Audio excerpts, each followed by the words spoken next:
سماجی کارکن Greta Thunberg اسرائیل کی جانب سے ڈپورٹ کیے جانے کے بعد یونان پہنچ گئی ہیں۔ گریٹا گلوبل سمود فلوٹیلا پر سمندری راستے سے غزہ کی جانب روانہ ہوئی تھی، لیکن ان سمیت سینکڑوں افراد کو اسرائیلی فورسز نے اپنی تحویل میں لے لیا تھا۔ گریٹا سمیت 170 دیگر کارکنان غزہ میں امداد پہنچانے کی کوشش کر رہے تھے۔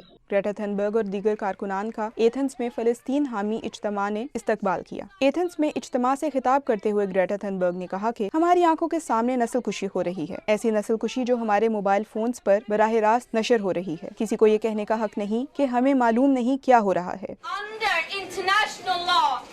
بین الاقوامی قانون کے تحت ریاستوں پر لازم ہے کہ وہ نسل کشی کو روکیں اور اس کے ہونے سے پہلے ہی اقدام کریں۔ ہم اپنی حکومتوں سے اس کی ادنا کوشش بھی نہیں دیکھ رہے۔ ہمارا عالمی نظام فلسطینیوں کو دغا دے رہا ہے۔ یہ نظام بدترین جنگی جرائم کو بھی روکنے کے قابل نہیں، اور میں یہ کبھی نہیں سمجھ پاؤں گی کہ انسان اتنے ظالم کیسے ہو سکتے ہیں کہ جان بوجھ کر لاکھوں افراد کو غیر قانونی محاصرے میں بھوکا رکھنے کا فیصلہ کریں۔ اسرائیل فلسطینیوں کے خلاف نسل کشی کے الزامات کی تردید کرتا ہے۔ اسرائیل کا موقف ہے کہ وہ بین الاقوامی قانون کے مطابق کام کرتا ہے اور غزہ میں امداد کی رسائی کی اجازت دیتا ہے۔